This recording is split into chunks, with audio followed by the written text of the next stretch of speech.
7h39 du mat, on est à New York, 7h40 du mat, le temps passe vite.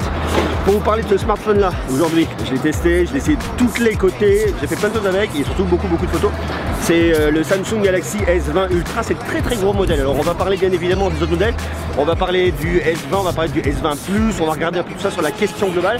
Mais aujourd'hui on va se concentrer sur le S20 Ultra et on le fait depuis ici, Times Square, à New York.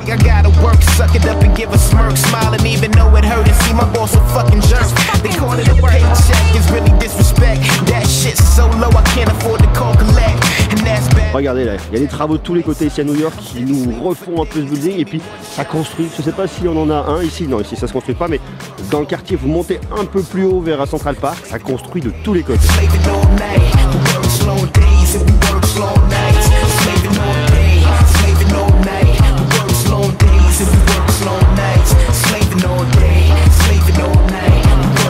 Première chose dont je vais vous parler au niveau de ce smartphone, c'est son design. Alors il a un design un peu atypique, il est assez long en fait. Ce qui fait qu'on le tient assez bien aux mains, on peut quasiment faire le tour avec une seule main, ça c'est assez pratique. Mais il est très grand, il est assez lourd, il est assez massif comme smartphone. Il pèse quelque chose comme 220 grammes, ce qui globalement n'est pas rien. Et lorsque vous le mettez sur vous dans une poche de pantalon, il prend beaucoup de place et il dépasse. Regardez, là je le glisse comme ça, là vous voyez. Alors bon, j'ai pas mal de bordel dans ma poche, mais il a tendance un petit peu toujours un peu à dépasser. Et en fait, si vous comparez par rapport à un iPhone 11 Pro Max, eh bien vous voyez, il est plus haut. Là, je le cale bien en bas avec mes doigts. Il est plus haut que l'iPhone 11 Pro Max. Il est un poil moins large, un tout petit poil moins large, mais un peu plus haut. Donc c'est quand même un truc qui est assez massif. Et ça, il faut vraiment le savoir. Si vous voulez un petit smartphone, si vous avez des petites poches, vous voulez pas un truc qui dépasse trop, clairement, celui-là, il est pas fait pour vous. Si par contre, vous voulez quelque chose qui se tient bien en main, moi, j'ai pas des mains énormes. Si vous voulez quelque chose qui se tient très bien en main, vous aurez absolument aucun souci. Ça fait parfaitement le taf de ce côté-là. Donc le format, je trouve assez cool. Maintenant, il y a un autre truc. C'est au niveau du design, c'est le poinçon. J'aurais espéré que cette année, Samsung nous supprime ce petit poinçon et qu'on se retrouve avec une caméra intégrée sous l'écran. Peut-être pour 2021, ce n'est pas le cas pour 2020. À côté de ça, on a des bords qui sont extrêmement fins de tous les côtés, ce qui fait que ça le rend quasiment invisible. On a un menton qui est extrêmement léger, très fin. Donc un design global qui est vachement bien. Toute la surface avant sert quasiment d'écran, mis à part ce tout petit poinçon. Donc du point de vue design général, je dois reconnaître que Samsung a fait un plutôt bon taf. Ça c'est très gros, mais bon, on s'y habitue, pourquoi pas. De toute façon, tous les smartphones aujourd'hui doivent intégrer des gros modules caméra. De toute façon, lorsque vous allez mettre une coque de protection, vous allez faire disparaître cette partie-là. D'ailleurs, parlons-en tout de suite, puisque je vous parle de coque de protection, pensez vraiment à le protéger grâce à mon partenaire Rhinoshield. Vidéo réalisée bien évidemment en partenariat avec Rhinoshield. Alors, il y a pas mal de solutions. Protégez-le vraiment, parce que autant le smartphone, je le trouve très cool, autant il est à côté un peu glissant. Et je crains que même si c'est un dos qui est protégé, que vous risquez de l'endommager. Et surtout, cette partie-là, qui dépasse quand même, vous voyez, elle dépasse, ce qui fait que s'il prend des mauvais shoots, j'aurais vraiment pas à venir abîmer. Je vous conseille deux solutions. La première, c'est de prendre la crash guard. Ça vient vous le protéger, ça vient vous l'entourer. On va quand même le dos de votre smartphone, mais par contre, ça vient quand même le protéger, et ça, c'est plutôt pas mal. Donc ça, la crash guard, c'est la première solution. Pendant que je vous parle et que je sors tout ça et que je range mon matos et mes petites boîtes, tout le monde se lève, va au travail. On est encore dans le New York qui travaille, et pas trop dans le New York touristique à ce tour-ci, ce qui globalement est pas mal. Deuxième solution, c'est la coque de protection, c'est la Solid Suite de Rhinoshield. Vous le prenez, vous le mettez. Ce qui est pas mal, ça vous protège tout le dos directement. S'il prend un shoot, pourquoi pas.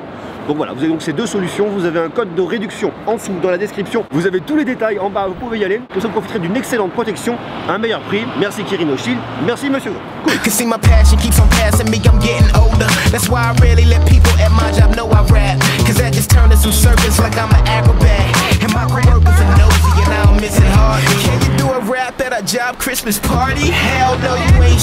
Le dernier point sur lequel Samsung est extrêmement fort et devant tout le monde, maîtrise, ils sont vraiment extrêmement forts, c'est la qualité de leur écran. Vous avez une dalle qui est absolument incroyable déjà. En termes de taille, c'est une dalle de 6,9 pouces, du Dynamic AMOLED, Quad HD, 3200 pixels par 1440 pixels, le truc est énorme. Il y a 511 pixels par pouce, enfin je vous passe ce truc, c'est absolument dingue. Que ce soit les contrastes, les couleurs, la luminosité, les noirs absolus, le truc est vraiment énorme. Et en plus de ça, vous avez un taux de rafraîchissement de 120 Hz. Alors vous me direz à quoi sert un taux de rafraîchissement de 120 Hz?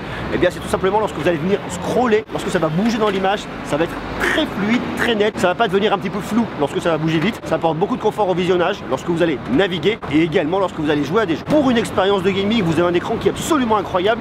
Pour une expérience de visionnage, c'est la même chose, que ce soit pour regarder des films, des séries, jouer, faire ce que vous voulez toute la journée, vous avez un truc qui est vraiment complètement optimisé et ça, c'est vraiment un des très gros atouts de ce smartphone.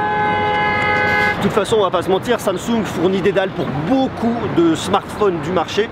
Leur réputation n'est plus à faire. Si vous voulez un smartphone avec une dalle extrêmement bien calibrée, d'excellente qualité, vous allez sur une dalle Samsung, vous ne serez pas déçus. C'est vrai dans le milieu de gamme, et dans le haut de gamme et le très haut de gamme, là, ça devient carrément exceptionnel. Le 120 Hz, vous allez vraiment le voir comme ça lorsque vous allez venir scroller. Je sais pas si ça va être vraiment évident pour vous à le voir au travers de la caméra parce qu'on n'est pas sur 120 Hz lorsque je suis en train de filmer et lorsque je le diffuse, mais ça apporte beaucoup de fluidité. On peut presque quasiment lire comme ça, alors je dis presque parce que c'est quand même pas hyper évident, mais c'est très fluide pour la navigation, c'est vraiment génial. Et la qualité de cette dalle pour venir regarder du contenu multimédia, c'est génial. Là, moi je suis en 18/9, on n'est pas sur un 18/9, on est sur quelque chose qui est un petit peu plus long, mais ça fait franchement le taf. Vous venez légèrement croppé comme ça marche vraiment bien, on a une qualité de dalle qui est vraiment incroyable pour venir regarder du contenu multimédia, des films, des séries, tout ce que vous voulez. C'est un écran qui est vraiment top. Il y a effectivement toute cette partie d'écran qui est bien, mais lorsque vous voulez à côté une expérience multimédia, ce qui est aussi important, c'est d'avoir une bonne qualité audio, parce que si vous avez un son qui est cheapos et que vous avez un bel écran, et ben c'est pas tout à fait ça. Et par contre là-dessus, Samsung nous a fait aussi un super boulot au niveau de l'audio. Alors ici, pas de prise jack, malheureusement sur cette typologie de smartphone. Maintenant il faudra se contenter soit d'avoir un petit adaptateur, soit d'avoir un casque avec une connexion Bluetooth, parce que vous avez du Bluetooth 5.0 là-dessus, ça marche merveilleusement bien. La latence est extrêmement faible, ça va très bien pour regarder des films et des séries. Je fais du bruit parce qu'ici à New York, il y a des travaux de tous les côtés, il y a un bruit monstrueux. Par contre, il y a un son stéréo qui est vraiment cool. Un qui vient du haut-parleur qui est situé en bas ici sur la tranche et le deuxième qui vient du haut-parleur d'ici. Et je trouve qu'il n'y a pas particulièrement de déséquilibre lorsque vous regardez quelque chose comme ça avec votre smartphone à la main. Et bien il y a une sensation d'immersion, il y a un son qui est bien, surtout vous avez un gros volume sonore. Je vais vous faire réécouter, vous allez voir le truc. Une fois de plus, c'est prendre entre parenthèses à cause du son, mais ça marche. Regardez. On a donc le son qui vient de là, le son qui vient de là, c'est immersif, vous écoutez depuis New York, c'est pas forcément évident de vous en rendre compte, mais croyez-moi sur parole, ça marche bien. Took like 30 years, but I found myself ironic with these issues all around my health. I know it ain't nothing new, no it's all been felt. I know I'ma get it right, no I found my help, it's you. No execs want that dope dealer, that go stick up a cold killer. Et ça caille. Il y a un autre point sur lequel ce smartphone est quand même plutôt cool, c'est la performance. Vous avez un Exynos 990 couplé à 12 Go de RAM, ça fait le taf. Ça ira pas aussi loin que ce que vous allez avoir avec la version nord-américaine de ce produit, parce que pour les US et pour le Canada, vous avez un Snapdragon 865 qui sera plus performant que ce que vous allez avoir avec un Exynos 990. Mais déjà, avec un Exynos 990 pour un usage courant, que ce soit pour visionner des vidéos, naviguer sur internet, faire des photos, faire tout ce que vous voulez, les capacités de calcul sont très bonnes, donc il n'y aura pas de souci là-dessus. Vous ne mesurerez pas la différence, vous pourrez mesurer la différence par rapport à un Snapdragon 865. Si vraiment vous allez venir pousser dans un certain tranchement, en allant le plus loin possible avec vraiment du multitâche, mais globalement je suis pas sûr que vous voyez vraiment la différence en termes de performance, en termes d'autonomie. Ça va se justifier probablement à pas grand chose, mais ça fait le taf. Alors vous avez deux versions, vous avez soit une version 128 Go de stockage, soit 512 Go de stockage, dans les deux cas extensibles jusqu'à 1 Tera, ça c'est plutôt cool. Déjà 128 Go de stockage, ça fait le taf, ça dépend bien évidemment après de vos usages. Donc ça il faut l'anticiper. Je vous parle des tarifs dans quelques instants liés à ces deux versions. La partie autonomie est globalement aussi plutôt bonne. On a une très grosse batterie de 5000 mAh, c'est la plus grosse batterie qu'on puisse avoir pour l'instant sur un modèle de Samsung. Ça fait le taf. Toujours un peu compliqué de parler d'autonomie parce que ça dépend des usages, ça dépend de ce que vous allez en faire. Mais je dirais que sur un usage un petit peu standard, vous pouvez le tenir 2 jours. Si vous voulez gagner en autonomie, vous descendez, vous restez pas en 120 Hz, vous pourrez gagner légèrement. Si vous voulez gagner aussi en autonomie, vous venez switcher, vous passez sur le Dark Mode sur One UI 2, tout simplement parce que vous aurez à avoir des pixels noirs, avec des pixels noirs sont des pixels éteints, ce qui permettra de gagner un petit peu en autonomie. Bon, ça c'est du point de détail, c'est vraiment je dirais de l'optimisation. Moi votre smartphone, vous allez pouvoir le garder 2 jours sans problème. Et ça c'est plutôt cool. Et il faut savoir aussi que là-dessus vous avez un chargeur de 25 watts, ce qui vous permet de le recharger quand même globalement assez rapidement. Parce qu'une batterie de 5000 mAh, si vous ne la rechargez pas rapidement, vous allez passer des heures à la recharger. 25 watts, c'est pas le chargeur le plus rapide qu'on pourrait avoir sur le marché, mais je dirais que dans l'ensemble, vu sa configuration, ça fera le taf. Et pour toute la partie spec, je vous renvoie à ma vidéo de présentation. Vous aurez toutes les informations sur le Samsung Galaxy S20 Ultra et également les autres. Bien évidemment là-dessus, vous avez de la 5G. Alors la 5G, vous n'avez pas forcément besoin, vous, aujourd'hui, d'un abonnement sans smartphone 5G, parce que la 5G commence à arriver, qu'elle n'est pas encore partout. Mais si vous le voulez, vous pouvez l'avoir et ça c'est plutôt cool. Donc la 5G c'est possible dès maintenant. Vous avez du Wi-Fi 6 pour vous connecter très rapidement en fibre et optimiser complètement votre connexion. Vous avez bien évidemment du NFC pour le paiement dématérialisé, pour venir payer avec Samsung Pay, donc ça c'est cool. Je vous le disais, du Bluetooth 5.0 pour venir appareiller notamment vos Galaxy Buds Plus qu'on va se tester d'ici quelques jours, donc je vous en reparlerai. Je vous invite donc Hop là, ça bouge tous les côtés. Je vous invite donc à vous abonner si ce n'est pas déjà le cas. Un smartphone, j'ai le soleil en pleine gueule. Un smartphone qui est une certification IP68, donc qui est résistant à l'eau et à la poussière, vous êtes tranquille. Qui peut accueillir une double SIM, donc ça c'est cool. Si vous êtes frontalier, vous avez besoin de 2 cartes SIM, ou alors que vous avez une SIM pro et une SIM perso. Future said he ain't sipping lean, but the industry won't let him intervene. With them songs about him getting clean. You ain't a person, you a brand. Your persona's whatever, put money. Maintenant, je dirais que le gros point fort de ce smartphone se situe ici à l'arrière, au niveau de sa caméra, et notamment au niveau de la petite dernière ici qui vous permet d'avoir un zoom jusqu'à x100. C'est écrit là, vous pouvez monter avec un zoom jusqu'à x100. Alors est-ce que ce zoom x100 sert à quelque chose ou alors absolument rien du tout? C'est ce qu'on va essayer de voir maintenant. Lorsque vous êtes dans votre appli d'appareil photo, il y a pas mal de choses à savoir et il y a eu un très gros boulot logiciel qui a été fait là-dessus. Alors attendez, je suis sur le mode nuit, j'en sors. Il y a eu vraiment des très belles innovations, dont une en tout cas, c'est ce qu'on appelle le mode single take. Alors le mode single take il est génial, c'est que par exemple vous allez prendre ça comme ça, je vous montre, je fais une petite démo en live, ça va me faire une vidéo. Je me mets sur le côté, je filme un petit peu. De tous les côtés, je vais filmer, bon bah il y a des passants. C'est mieux si vous le faites sur quelqu'un, sur un de vos potes, c'est quand même beaucoup plus simple. Vous bougez, vous pouvez venir shooter, et voilà.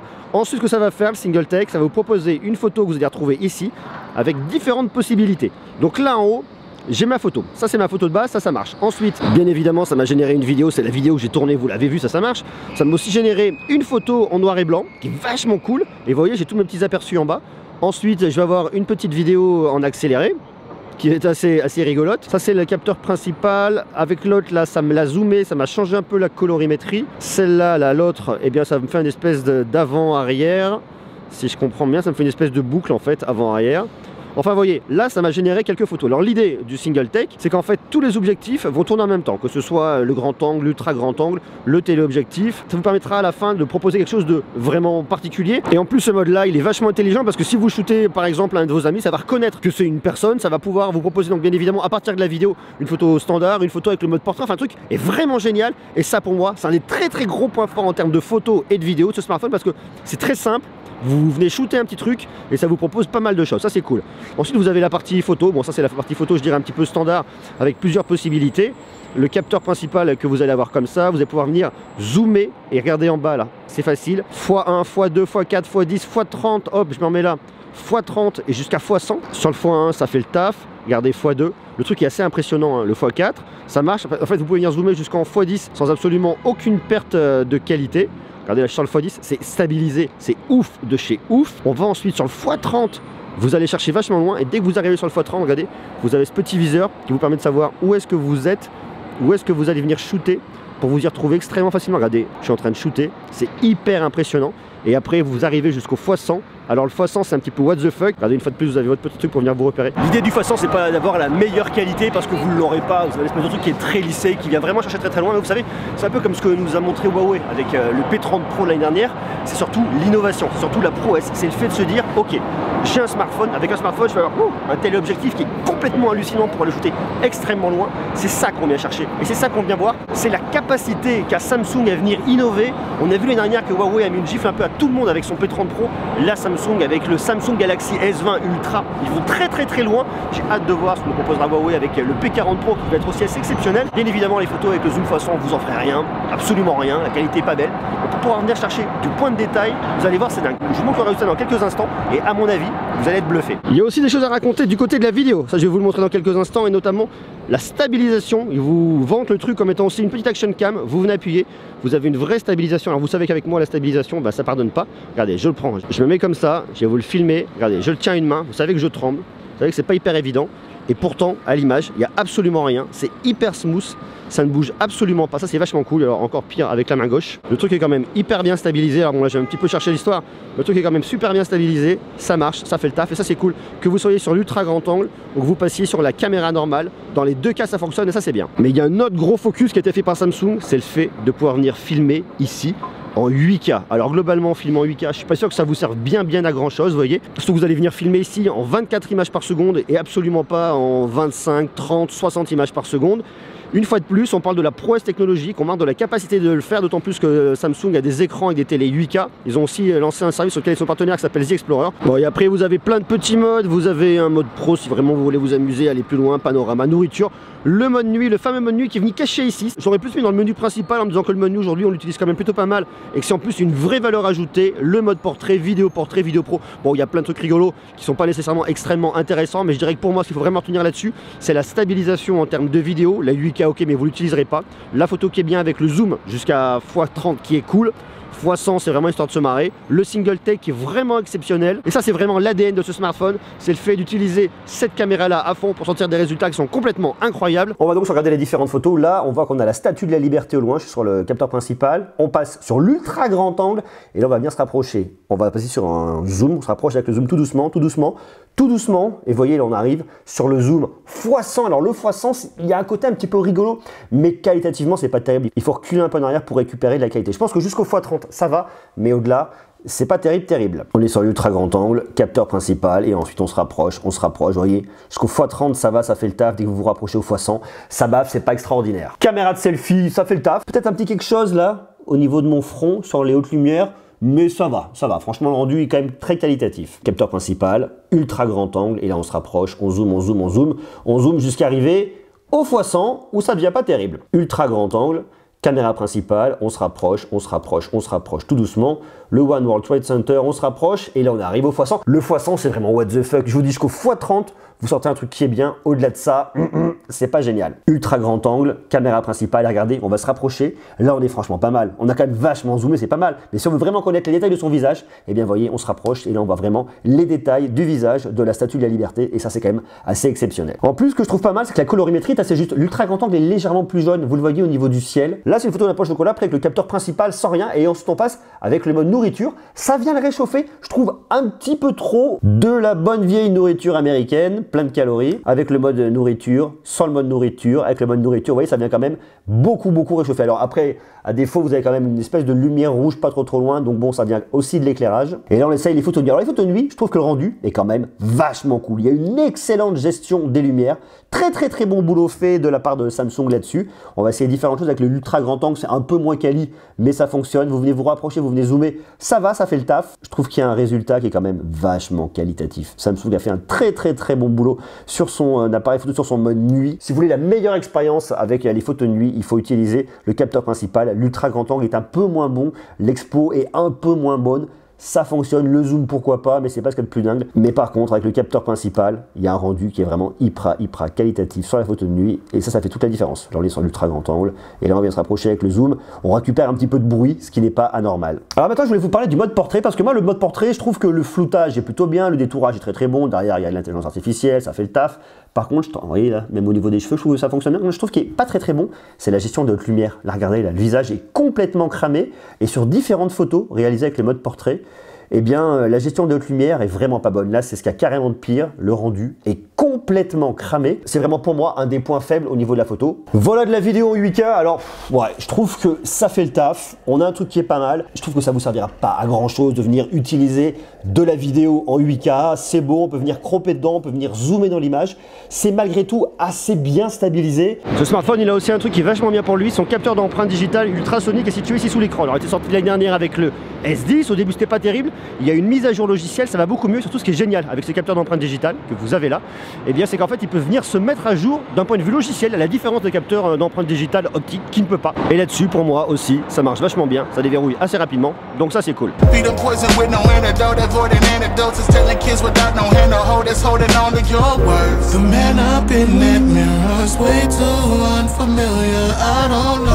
en termes de budget, je sais pas vous dire ce que ça coûte. J'ai pris mes petites notes qui sont juste là.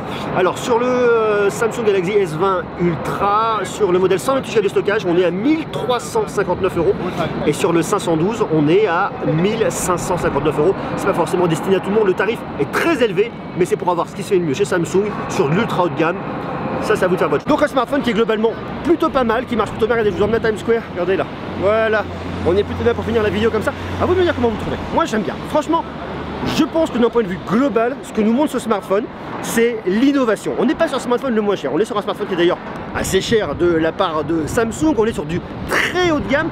mais c'est pas le smartphone peut-être qu'il faut acheter. Si vous voulez acheter un S20 et que vous voulez pas mettre beaucoup d'argent, peut-être que le S20 Plus sera fait pour vous, on en parlera dans quelques jours, je suis pas sûr. Pour moi ce smartphone, c'est vraiment ce qu'il y a de mieux. C'est la débauche de caractéristiques techniques, c'est le fait de pouvoir filmer en 8K, c'est un zoom périscopique x100, c'est 12 Go de RAM, c'est de l'UFS 3.0, enfin vous voyez, c'est une débauche de fiches techniques. Samsung ici nous montre un peu les coronesses, nous montre ce qu'ils ont dans le ventre et nous montre ce qu'ils sont capables de faire pour dire on est là, nous oubliez pas, on est leader, on est numéro 1 et on n'est pas là pour rien. C'est le plus gros modèle. Il est peut-être pas fait pour vous. On se parle dans quelques jours des S20 et S20 Plus. En attendant, je vous invite à me dire tout ce que vous en pensez en bas en commentaire. Comment vous le trouvez ce Samsung Galaxy S20 Ultra? Est-ce qu'il vous plaît? Est-ce qu'il vous plaît pas? Est-ce que vous le trouvez intéressant? Oui, non, tout ça, le marquer en bas en commentaire. Quant à nous, on se retrouve extrêmement rapidement pour continuer à parler de tech, parler de Samsung, mais parler également de plein d'autres marques parce qu'il y a aussi plein de choses qui arrivent, plein d'événements, c'est super cool. Regardez, j'en profite, je vous laisse ici à Times Square avec des pubs de tous les côtés, avec une débauche d'écran. Regardez là, ça c'est emblématique ce bâtiment là. Regardez, on a même la pub de Samsung qui est juste là. Donc c'est grand, c'est beau, c'est particulier, on aime, on n'aime pas. Il y a des écrans, c'est Times Square, c'est New York. Donc ça c'est cool. Sur ce, je vous fais des gros bisous. Je vous donne rendez-vous dès demain pour continuer à parler tech. À demain, ciao.